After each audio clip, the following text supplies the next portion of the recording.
Hey there, Social Studies 20. Going to move on with our unit in internationalism now. Going to talk to you today about well, among other things, foreign policy.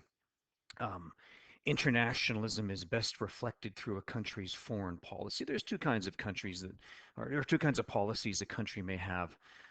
A domestic policy, which is what happens within your country, and a foreign policy, how your country interacts with other countries. So a domestic policy would include, something that is internal, your education system, your form of government, healthcare that your country offers. All of those would be domestic policy measures within a country. Foreign policy is how your country interacts with other nation states around it. And so this would include things like, maybe peace treaties, maybe how it functions with the UN, does it give foreign international aid, and things like that. So goals and decisions made by a nation state as it interacts with other nations. Uh, won't spend a whole lot of time on this, but every country differs in terms of its foreign policy. So some countries have a very strong, cooperative, active foreign policy. So if I think of maybe a country like, oh, I don't know, Great Britain today has a very strong and active foreign policy, while other nations don't have much of a foreign policy at all. It makes me think of North Korea as a very autonomous, um, uh, closed-in state that you could say has a very weak, uninvolved foreign policy. It doesn't interact with a whole lot with other nation states compared to nation states like perhaps Britain, France, Germany, and so on. And different reasons are would explain that. A country's history, its beliefs, its values, its culture would all have an effect on its measure of foreign policy. But that's as far as we need to take that. You don't really need to know that part a whole lot. What we should talk about, though, is the difference in foreign policies between a dictatorship and a democracy. This is important. So, if your country is ruled by a dictator, an absolute monarch, or what is sometimes known as a military junta, a military dictatorship, foreign policy is really easy. So, in a country with a dictatorship, the dictator does whatever he wants. Whatever decisions are best for him and the country, well, they just go ahead and they make them. So, historically, dictatorships have very selfish foreign policies. They don't do something for someone else unless it's going to help them. Uh, and they don't need to consult the people of their country. They're a dictatorship after all. You didn't vote for them. You don't have any political say in what your country does in a dictatorship. So a country like China would fit that mold quite well. Foreign policy is quite easy for China because they do what's best for China and the Chinese Communist Party, the leaders of that country. Little different in democracies. In democracies, foreign policy is way more complex because what you need to do is you need to balance what is best for your country internationally with your citizens and your citizenship. And this is hard because individuals and groups of people in a democracy influence government decision making in foreign policy. So, for example, if Canadians really want to give foreign aid to a famine in sub-Saharan Africa, the government would have a tough time ignoring what those people want. I mean, after all, in a democracy, people vote for the government, which means they can get rid of the government too if they want to do that. So, in a democracy, foreign policy is complex. Um, you need to listen to your people. You've got to listen to your voter base, your citizens. And I'm not saying you have to do whatever they want you to do, but you have to listen to them, and they certainly will influence your foreign policy as a government. Um, Even though, democracies are notorious for citizenship that is not fully aware of what's going on. They're not fully aware of international issues. They're easily swayed by the media, um, and they may demand things of their government that are uninformed and not just and not right. But the government's stuck either doing them or listening to them because it's a democracy. You have to do what the public wants, or you won't have a job for long. All any sitting government wants in a democracy is to win the next election, and you don't win the next election by ignoring your population. So that's a way of looking at it that we're going to come back to, and we'll attach examples to that later on as we move on. But we don't need to do that right now. We'll come back and establish that later. Okay, next thing we'll take a look at here. Um, Sovereignty versus internationalism. So when a nation sets its foreign policy goals, you need to find a balance between your national and your international interests. You've got to strike a balance between what is good for your nation and what is good on the international stage as well. The trick is, if you embrace internationalism too much, your nation's going to lose sovereignty. You will lose control over certain aspects of your sovereignty. Um, but then again, if you don't embrace internationalism enough, you're not really cooperating on the international stage. So what we find is that countries will often err on the side of reluctancy. Countries are more apt to not embrace internationalism enough because they don't want to give up too much of their sovereignty. So, for example, we were just talking about it the other day, the COVID-19 crisis and the issue with the WHO. China probably should have let the WHO in to conduct investigations sooner than they did. China didn't let them in for a few weeks, and those weeks turned out to be crucial. The virus was carried from China. It was probably going to anyway, but they at least could have limited and mitigated that transfer of the virus. China, in terms of allowing the WHO to investigate COVID-19 in China, China erred too far on the side of protecting their sovereignty. They should have let them in. We could have found out about it sooner, especially according to Donald Trump. China was reluctant to do that. They protected their sovereignty over international interests. And one could argue that the virus infected more people than maybe it could have or should have if China had been more cooperative. It's not just China that does this. All countries at some point or another are guilty of protecting their sovereignty over internationalism. It looked for a while like nations were ready to move on and embrace more full-blown internationalism. But I would say the events of the past 5 years have changed that. Nations are more guarded now. They protect their sovereignty more often than not over helping the world internationally, and that's too bad.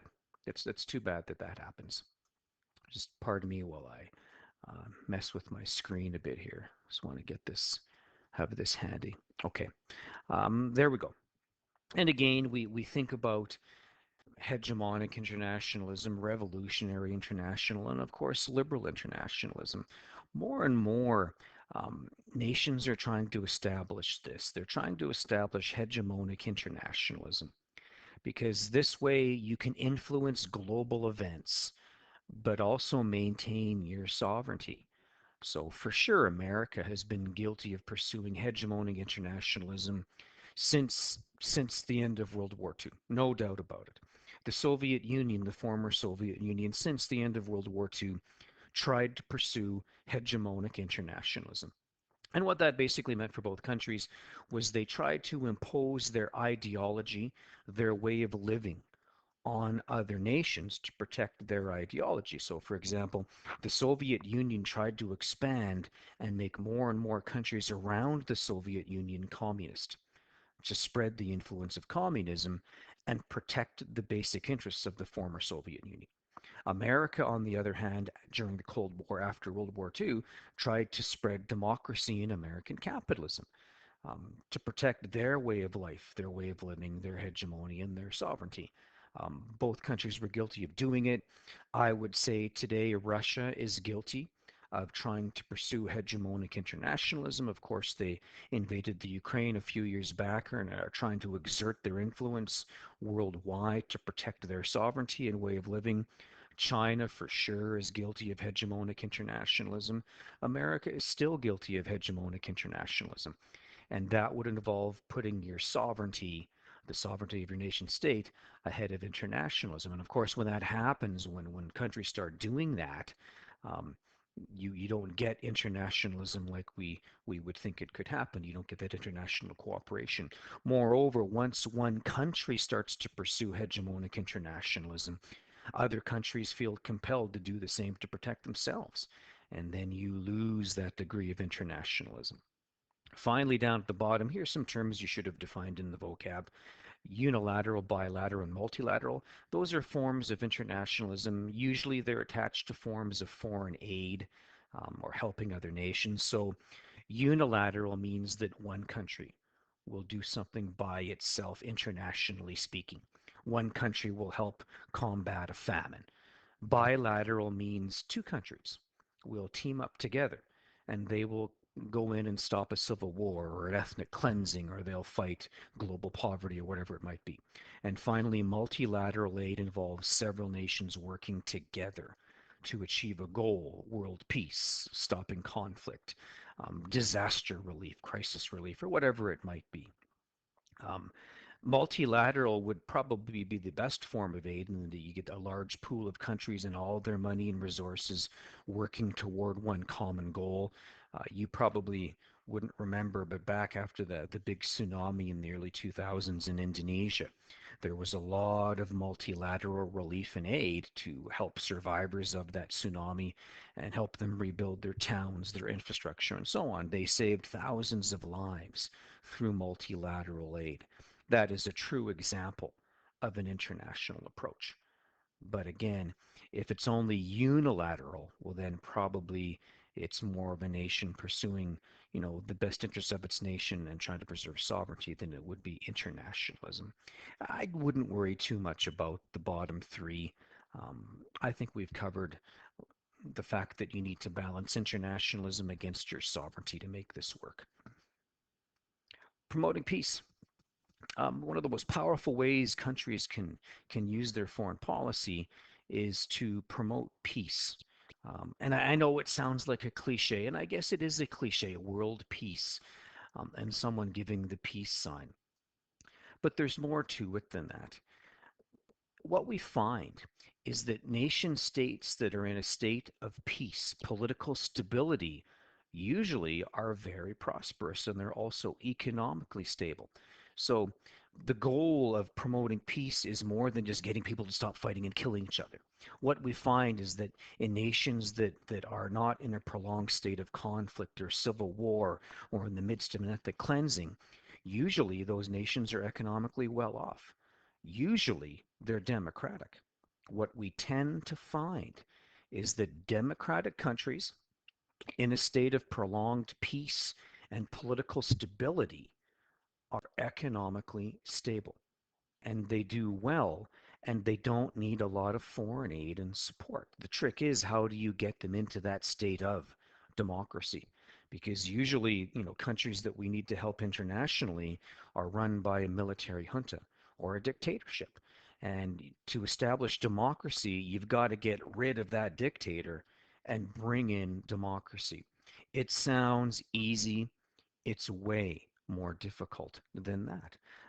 And it might not even be possible, I have to be honest with you. America fought a war in Iraq between 2003 well up to 2017 to democratize Iraq, and they never really did. They did the same thing in Afghanistan just after 9/11, invaded Afghanistan, occupied Afghanistan, and this was the whole UN in the case of Afghanistan, and they never really did completely democratize. They might have started them down the path, the road to democratization, but they never fully democratized them. So it sounds easy when it's on paper. If you can just spread democracy worldwide, you would have world peace and economic prosperity. Really hard thing to do, because that dictator is not just going to leave. You're going to have to invade and topple that dictatorship. And moreover, your involvement in that foreign country, even though you think you're trying to do the right thing and democratize them, they still don't want you. They see you as an invader. They see you as an imperialist that's trying to conquer and occupy, and they resist you, and they never really accept you. Hence, the democracy never really takes root and flourishes. So again, I get back to America's involvement in Iraq in 2003. America thought they were doing the right thing by invading Iraq and trying to democratize.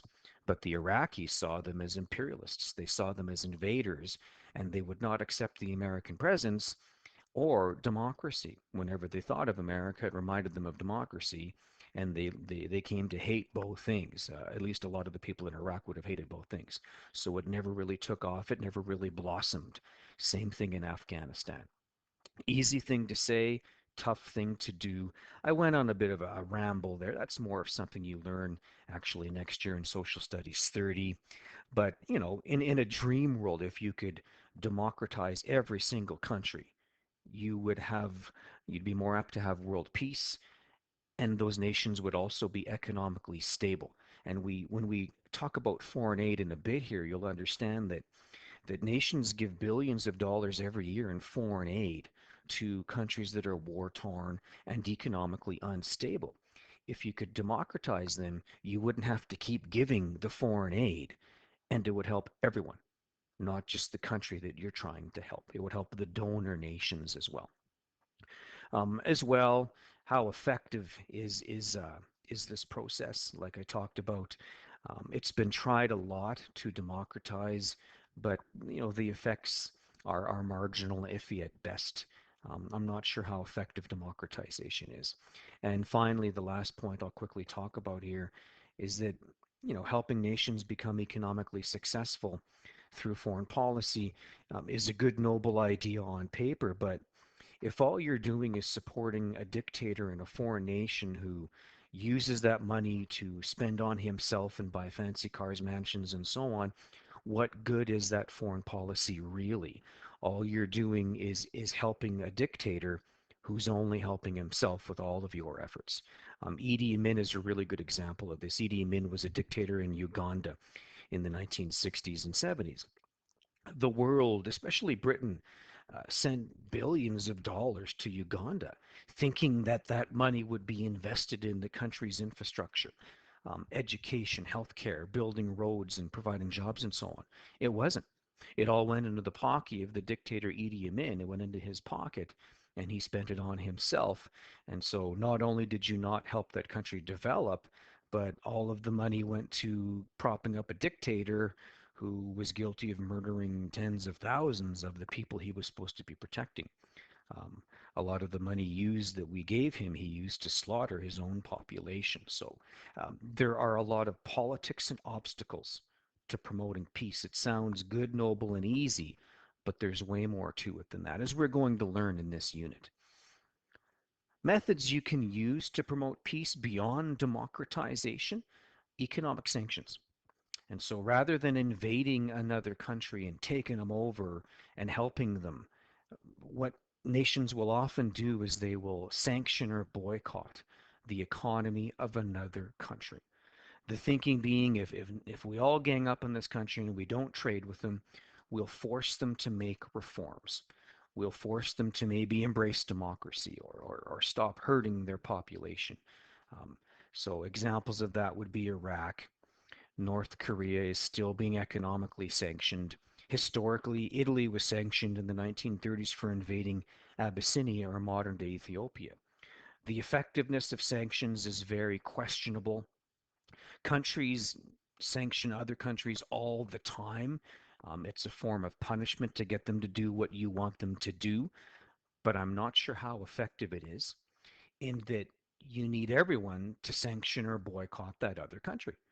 And you think about it, if you completely cut a country off from trade, they would be forced to negotiate and change their ways.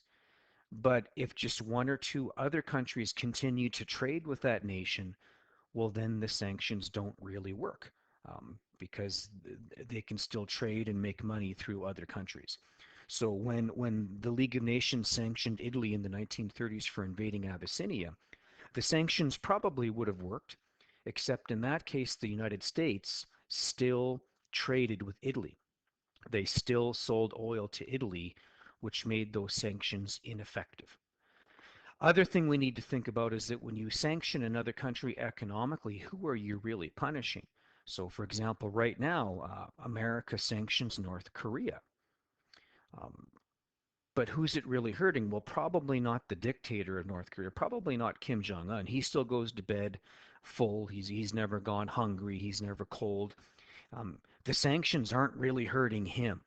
The sanctions are hurting the North Korean civilians and citizens, but they're not the ones that make decisions for North Korea. So you're punishing the wrong people. And that happens all the time with sanctions. Who are you really hurting? Probably the people that need your help that have nothing to do with the decision makings of your country. America sanctions North Korea because North Korea refused to abandon their nuclear technology program. North Korea is building an arsenal of nuclear weapons. To try and get them to stop, America stopped trading with North Korea. But all the sanctions do is hurt the North Korean citizens, and they're not the ones that want to make nuclear weapons. That's the dictator of North Korea. Same thing with Iran today. America doesn't trade with Iran because they're trying to get them to drop their nuclear technology program. Who are the sanctions really hurting? Allies will still trade with them anyway. And finally, the whole point of a sanction is that what you're trying to do is create an economic crisis.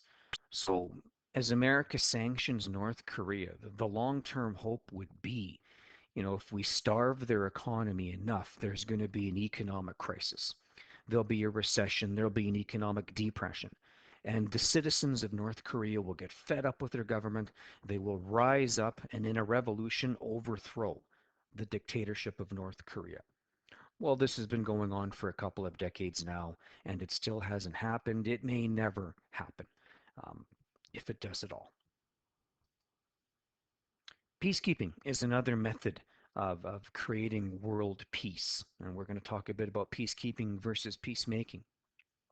Peacekeeping is done through the UN.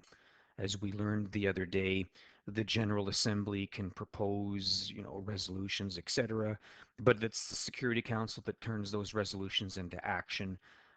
So the UN can send in its peacekeeping forces. NATO, and you'll learn more about this in grade 12, but NATO is the North Atlantic Treaty Organization. It also has its own military force that can send in a military force to establish peace and monitor peace. So peacekeeping involves the following, and you need to know how it's different from peacemaking. Peacekeeping doesn't mean that you go in there guns a-blazing, shooting everyone like the Wild West or you might see on TV.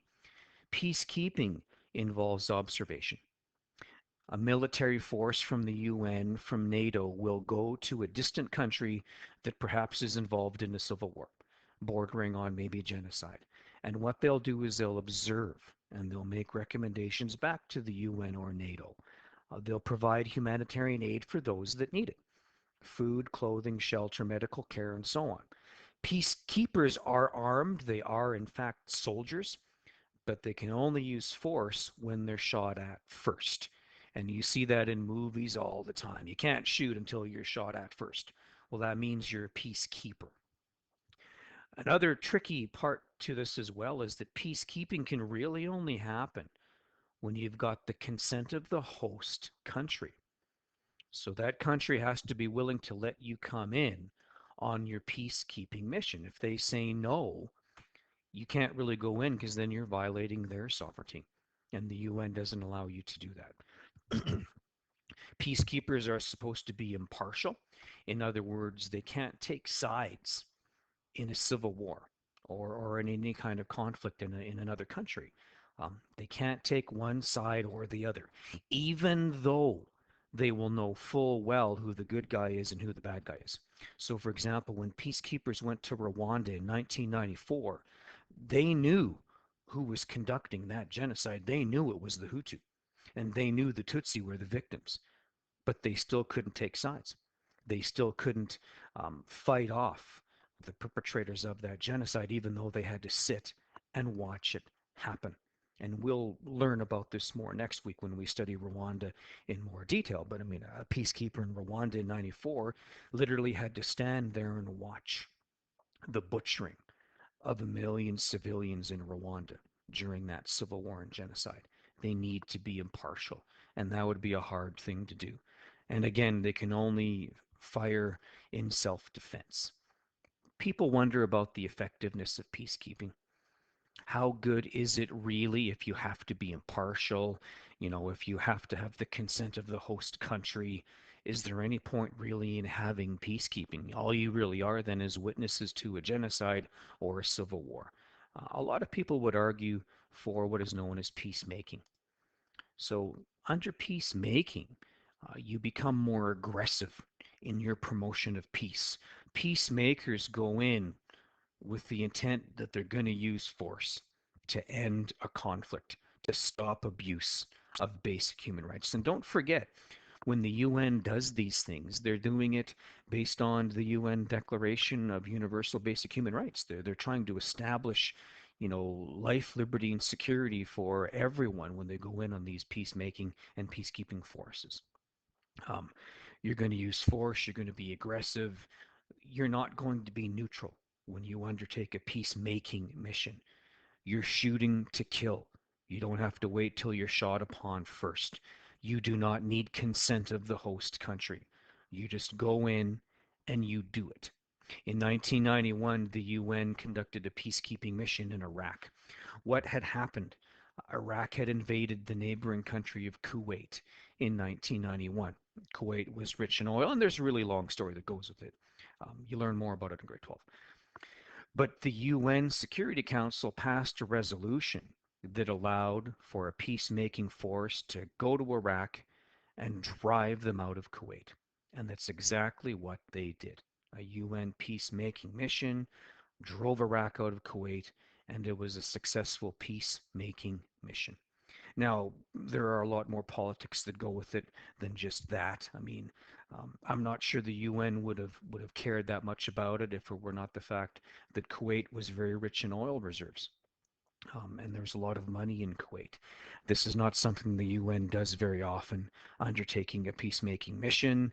They usually err on the side of caution, which is peacekeeping, but probably not as effective as we're going to learn as we go through Social Studies 20 here. That's peacemaking versus peacekeeping. You really do need to know the difference. I'm not sure if there's a peacemaking mission on Earth today. I don't think there is, because for there to be a peacemaking mission, you would need the 5 members of the Security Council to all agree to do something, and they never do. There should have been a peacemaking mission in Syria. The Security Council should have passed a resolution that allowed countries to use force to stop the murder, the poisonous gassing of civilians in Syria. But as we learned the other day, China and Russia were allies of the Syrian government, and they refused to pass that resolution, and a lot of people died because of it. Um, that's the sad thing behind peace, the UN and politics. They don't always go together. Last thing we'll talk about here today is international law and agreements. This is another form of promoting peace, international cooperation, etc. I'm not sure if you knew this, but there are international laws that all nations need to abide by. And these laws are enforced through the UN resolutions, and it's the UN International Court of Justice that interprets whether or not your country has broken the law, has abided by the law. But again, international law is only so good as long as other countries are willing to abide by it and follow it along. They're not always recognized by every country. Again, nations don't want to give up their sovereignty to embrace internationalism, so it doesn't always work. Another example I'll give you that kind of talks about this. In 2003, as I already told you, America invaded Iraq. The reasons for it we'll probably never know. The official reason for the American invasion of Iraq in 2003 was that Iraq, Saddam Hussein, the dictator, was producing weapons of mass destruction. And those could be things like biological weapons like anthrax, chemical weapons like sarin gas, or nuclear weapons. So that was the reason given for the American invasion of Iraq, but it really should never have happened because the UN Security Council said no. They vetoed the American resolution to go in there and invade Iraq, and America went in anyway. So I guess what I'm trying to say is that internationalism and international law and agreements really only work if nations are willing to abide by them. There was never any punishment for the American invasion of Iraq in 2003. How could there be? They're a sovereign nation, a very powerful one, military speaking. There's nothing you could really do about it. The UN scolded Russia for invading Ukraine, Crimea a few years back, but nothing ever happened to Russia. What can you really do about it? So this only works if your nation's willing to set aside what is best for its nation in favor of what is best for the international community. And I'm not quite sure we're there yet. Back to this example of international law. You've probably seen this in movies. There's an international law of the sea, and you may not have known that um, our territory, Canada's territorial waters, extend 22 kilometers from the coast of Canada. So 22 kilometers and out on the Atlantic side, 22 kilometers and out on the Pacific side, and I guess on the Arctic side too, are technically Canadian waters. Um, Fishing goes even further, goes up to 337 kilometers, 370 kilometers from shore. I got a diagram here for you. And this is just an example of an international law, an international agreement that shows you internationalism in action. So if this is Canada here, our territory extends out to the high sea. Only Canadians can fish and draw resources from these waters. Now, beyond that, well, that's the high sea. Those are international waters, and anyone can fish and harvest resources from those waters. So, fishing is fishing. Harvesting resources, I would mean things like drilling for oil, things like drilling for natural gas and stuff like that. Now, it's up to the UN to enforce this international law and actually make it happen. And that's easier said than done, um, for obvious reasons, I guess. Okay, so that's it for now. We were a half hour. That's a little longer than I wanted to go today. When we come back, I guess next week, I'm going to talk more about foreign aid, specifically the 0.7% solution, the effectiveness of foreign aid, the ineffectiveness of foreign aid, and how it's just one further example of internationalism. And next week as well, we're going to start talking specifically about Rwanda, the peacekeeping mission in Rwanda. Was it a success? Was it a failure? And we'll start to analyze what happened there and what went so horribly wrong. We'll save that for next week.